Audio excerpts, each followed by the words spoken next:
नमस्कार दोस्तों, analyser app में आपका स्वागत है। अभिनंदन स्वीकार कीजिए। दोस्तों, अक्सर पर्यायवाची शब्द याद करने में दिक्कत होता है, बहुत ही कठिनाइयों का सामना करना पड़ता है और एग्जाम में भर भर के पर्यायवाची शब्द पूछे जाते हैं। इसलिए दोस्तों, इस समस्या को दूर करने के लिए मैं एक ट्रिक लेकर आया हूं। इस ट्रिक के माध्यम से मैं 2 से 3 हजार पर्यायवाची शब्द आपको याद करा दूंगा एक कंसेप्ट के साथ। मैं एक एक पार्ट वाइज एक एक वीडियो लाऊंगा और किसी भी शब्द का पर्यायवाची ट्रिक के माध्यम से याद कराते जाऊंगा। ये ट्रिक नहीं दोस्तों, एक कंसेप्ट है। उस कंसेप्ट को समझना पड़ेगा कि किसी भी शब्द की उत्पत्ति कैसे हुई है, कैसे उसका पर्यायवाची शब्द बना होगा। ठीक ना? चलिए आज हम प्रारंभ करते हैं चंद्रमा से। चंद्रमा की पर्यायवाची शब्द अधिकतर एग्जाम में पूछे जाते हैं। देखिए, पहला हमारा क्या है, तो चंद्रमा का पर्यायवाची शब्द। इतने सारे चंद्रमा के पर्यायवाची शब्द हैं, सबको हम ट्रिक के माध्यम से याद करेंगे। ट्रिक नहीं, एक कंसेप्ट समझो आप। ठीक ना? देखिए, चंद्रमा का पर्यायवाची शब्द पहला होता है चंद्र। चंद्र चंद्र दोस्तों एक तत्सम शब्द है ना, पूछा जा सकता है। चंद्र क्या है? तत्सम शब्द है। और चांद भी इसका पर्यायवाची शब्द है, तो चांद एक तद्भव है। चंद्र बोलूंगा मतलब तत्सम शब्द। अगर मैं चांद की बात करता हूं, चांद ऊपर में ऐसा मात्रा लगा है, ये तद्भव शब्द है। ये दोनों तो अधिकतर आपको याद ही होंगे। चंद्र, चांद बचपन से सभी को याद होते हैं। यहां से ट्रिक चालू होता है। कैसे? कि सुधाकर भी चंद्रमा की पर्यायवाची शब्द है। कैसे याद करेंगे दोस्तों? सुधा का अर्थ होता है अमृत। ये सुधा है ना, सुधा का अर्थ क्या होता है? अमृत। कैसे याद करेंगे?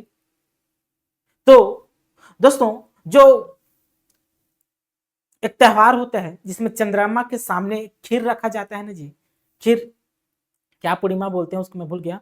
तो चंद्रमा के सामने से खीर रखा जाता है हमारे हिंदू मैथोलॉजी में, है ना। उस खीर क्यों रखा जाता है? ताकि चंद्रमा उसमें अमृत बरसाए, सुधा बरसाए उसमें, इसलिए खीर रखा जाता है। क्या पूर्णिमा करके एक त्योहार है, ठीक ना। ठीक, इसलिए दोस्तों इसी को, क्योंकि चंद्रमा अमृत बरसाता है, इसलिए इसको सुधाकर, अमृत को करने वाला, ठीक है ना। सुधाधर मतलब अमृत धारण करने वाला, सुधा को धारण करने वाला। सुधा का अर्थ होता है अमृत, ठीक ना। अमृत निधान मतलब अमृत को रखने वाला, क्योंकि अमृत बरसा रहा है खीर में, मतलब वो अमृत है उसके पास, चंद्रमा के पास, इसलिए अमृत निधान कहा जाता है।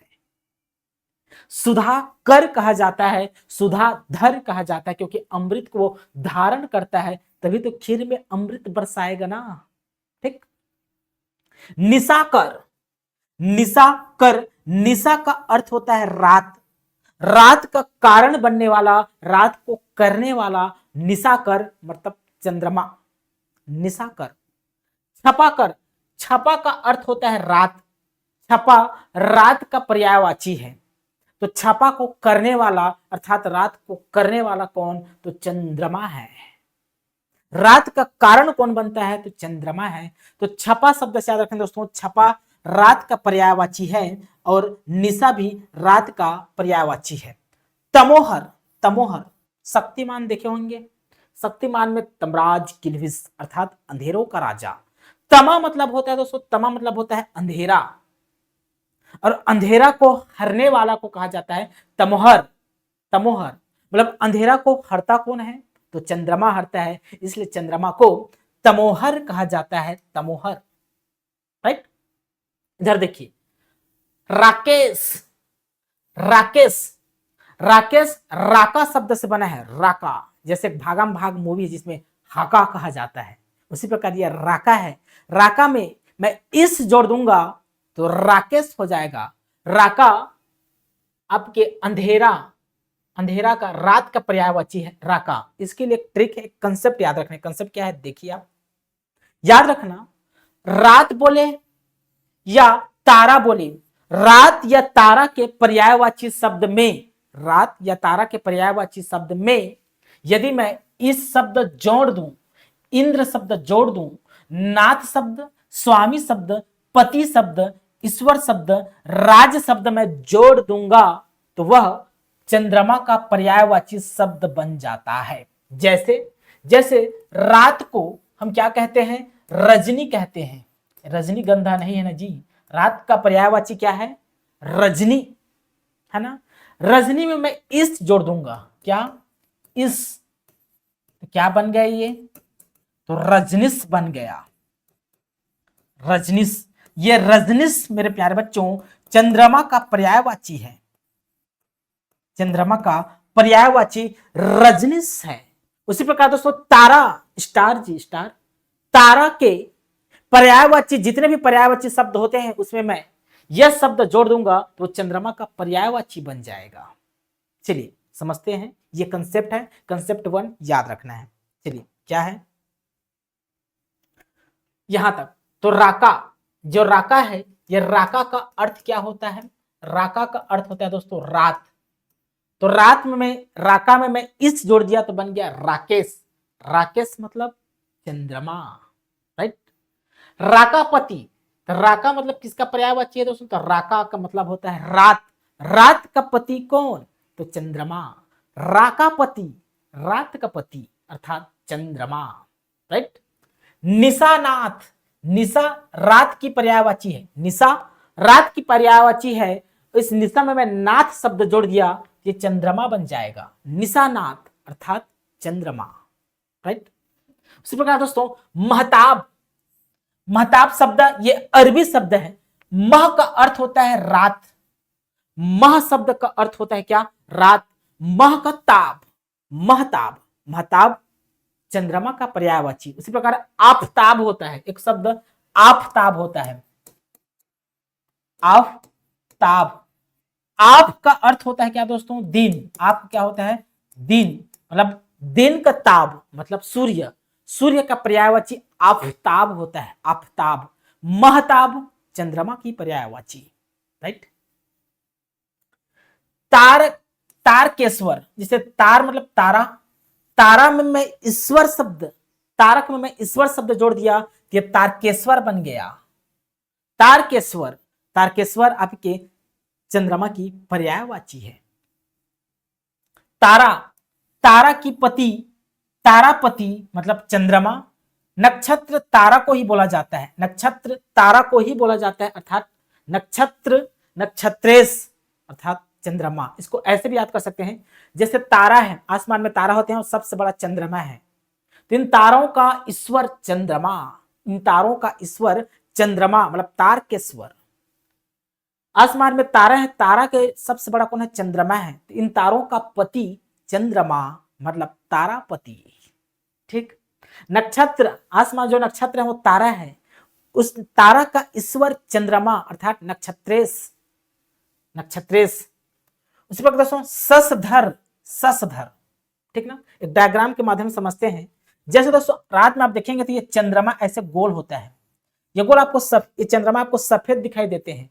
पुराने समय में कहा जाता था कि इसमें कुछ ना खरगोश का चित्र दिखाई देते थे, खरगोश, खरगोश का चित्र दिखाई देते थे और हिरण का, दो पशु का चित्र दिखाई देते हैं। ध्यान से देखेंगे तो ऐसा लगता है कि उसमें खरगोश का चित्र बना हुआ है, धब्बा लगा हुआ है, और हिरण का धब्बा बना हुआ है, चित्र बना हुआ, ऐसे चंद्रमा में अगर गोल चंद्रमा देखेंगे ना तो ऐसा दिखाई देता है। उसी दोस्तों उसी से प्रचलन में आकर पर्यायवाची शब्द बन गया है। कैसे, ससधर, सस का अर्थ होता है खरगोश, सस का अर्थ क्या होता है, खरगोश, मतलब सस को धारण करने वाला ससधर अर्थात चंद्रमा, राइट। शशांक, सस मतलब होता है खरगोश, अंक का अर्थ होता है गोद, जिसके गोद में सस है अर्थात शशांक है, मतलब चंद्रमा, चंद्रमा के गोद में खरगोश है मतलब शशांक, ठीक है ना। मृगांक, मृग मतलब होता है हिरण, मृग मतलब होता है हिरण, अंक मतलब होता है गोद, जिसके गोद में हिरण है अर्थात चंद्रमा, क्योंकि उस चंद्रमा में हिरण और खरगोश के धब्बा दिखाई देते हैं, चित्र दिखाई देते हैं ध्यान से देखने पर, ठीक ना। मृगांक, मृगांक तत्सम शब्द होता है और मृगांक का तद्भव मयंक होता है, तो मयंक भी आपके चंद्रमा की पर्यायवाची है। मृगांक का तद्भव मयंक होता है। मयंक याद करना है, मयंक। यहां तक याद हो गया होगा। ठीक, अब चलते हैं मृग लांछन। ये जो लांछन शब्द है ना, लांछन का अर्थ होता है दोस्तों धब्बा। तो चंद्रमा में एक धब्बा बना हुआ है, किसका? तो मृग का। मृग मतलब हिरण का, अर्थात मृग लांछन। तो चंद्रमा को मृग लांछन भी कहा जाता है। ठीक, हिमांशु। हिमांशु, यहां पर हमने पढ़ा कि अंशु मतलब क्या होता है? किरण। अंशु मतलब क्या होता है जी? किरण, रोशनी। चंद्रमा से किरण निकल के आता है ना, अंशु मतलब होता है किरण। किरण में क्या है? ठंडक है, मतलब हिम। जिसके किरण में ठंडक हो, हिमांशु अर्थात चंद्रमा। ठीक ना? हिमकर, हिम को करने वाला, ठंडक पैदा करने वाला। रात में ठंडक पैदा कौन करता है? तो चंद्रमा करता है, इसलिए उसको हिमकर भी कहा जाता है। ठीक ना? सितांशु, जिसके अंशु में, मतलब जिसके किरण में शीत हो, ठंडक हो, उसे सितांशु कहा जाता है, अर्थात चंद्रमा सितांशु भी कहलाता है ना? शुभ्रांशु। शुभ्रांशु मतलब, शुभ्र का अर्थ होता है सफेद। शुभ्रांशु में शुभ्र और अंशु शब्द से बना है। अंशु मतलब किरण और शुभ्र मतलब सफेद। जिसके किरण सफेद हैं, अर्थात चंद्रमा। चंद्रमा से सफेद किरण निकलती है, इसलिए चंद्रमा को शुभ्रांशु भी कहा जाता है। राइट? कुमुद बंधु। कुमुद, कुमुद मतलब जो रात का कमल होता है। कुमुद, कुमुद किसको बोलते हैं? तो रात्रि कमल को बोलते हैं। कुमुद क्या होता है जी? तो रात्रि कमल। रात्रि कमल। और रात्रि कमल का बंधु कौन है? किसके साथ वो रात्रि कमल फलता फूलता है जी? तो चंद्रमा की। तो चंद्रमा और एक कुमुद दोनों क्या है? भाई हैं, इसलिए इसको कुमुद बंधु कहा जाता है। चंद्रमा को कुमुद बंधु। और कमल, कमल बंधु, सूर्य के पर्याय जैसे कमल दिन में फूल खिलता है, तो कमल दिन में खिलता है। कुमुद, रात्रि कमल को कुमुद कहा जाता है और दिन के कमल को कमल कहा जाता है। तो कमल बंधु कौन हो जाएगा? तो कमल बंधु सूर्य है, जबकि कुमुद बंधु चंद्रमा को कहा जाता है। ठीक ना? सोम, जिसे रवि को, रवि सूर्य की पर्यायवाची है। रवि, रविवार के दिन रवि सूर्य की पर्यायवाची। तो सोमवार, जब में सोम चंद्रमा की पर्यायवाची है। ठीक ना? इंदु, इंदु को कैसे याद करेंगे दोस्तों? इंदु शब्द को, तो पुराने समय में दोस्तों हिंदू माइथोलॉजी में एक कहावत है कि समुद्र मंथन हुआ था। उस समुद्र मंथन में 10 रत्न निकले थे, 10 रत्नों की पैदा हुई थी। उसमें से 2 रत्न चंद्रमा और लक्ष्मी है। तो 2 नाम से पैदा हुआ था, एक को इंदु और दूसरा को कहा जाता है इंदिरा। इंदिरा, इंदु और इंदिरा नामक रत्न पैदा हुआ था। किसमें से? मतलब रत्न निकला था कि तो समुद्र मंथन से। इंदु चंद्रमा है, जबकि इंदिरा मां लक्ष्मी को कहा जाता है। इसलिए इंदु और इंदिरा, चंद्रमा और मां लक्ष्मी दोनों बहन हैं, इसलिए इसका पर्यायवाची चंद्रमा सहोदरी भी बन जाता है। जैसे लक्ष्मी की पर्यायवाची में चंद्रमा सहोदरी कहा जाता है। चंद्रमा सहोदरी मतलब चंद्रमा की बहन। तो चंद्रमा को इंदु कहा जाता है, इंदु, इंदु। और चंद्रमा रात में बहुत सारी कलाएं दिखाती है, बहुत सारी कलाएं, इसलिए कलानाथ कहा जाता है चंद्रमा को, कलानाथ। और कला निधि कहा जाता है, क्योंकि रात में कलाएं करती है, इसलिए कलानाथ, कला निधि। एक और इंपॉर्टेंट शब्द है दोस्तों, चंद्रमा को द्विज राज कहा जाता है। द्विज राज, इसमें से द्विज का अर्थ है, द्विज, द्विज का अर्थ है 2 बार जन्म लेने वाला, 2 बार जन्म लेने वाले को द्विज कहा जाता है। जैसे पक्षी, पक्षी एक अंडा के रूप में जन्म होता है, फिर अंडा से पक्षी बनता है, तो पक्षी द्विज कहलाएंगे। जैसे दांत, दांत 2 बार जन्म, एक बार आता है फिर दूध वाला दांत, फिर टूट जाता है, फिर नया दांत निकलता है, तो दांत द्विज है ना? अंडज, अंडज अंडा से पैदा होने वाला द्विज। जैसे सांप भी द्विज कहलाता है। जैसे सांप पहले अंडा के रूप में पैदा होता है, उसके बाद अंडा से फूटकर सांप निकलता है, तो सांप भी द्विज कहलाता है। उसी प्रकार दोस्तों ब्राह्मण को भी द्विज कहा जाता है। एक बार ब्राह्मण जन्म लेते हैं तो द्विज, और दूसरा शिक्षा ग्रहण करते हैं, मतलब ब्राह्मण का 2 बार जन्म होता है, ऐसी मान्यता है। तो ब्राह्मण को भी द्विज कहा जाता है।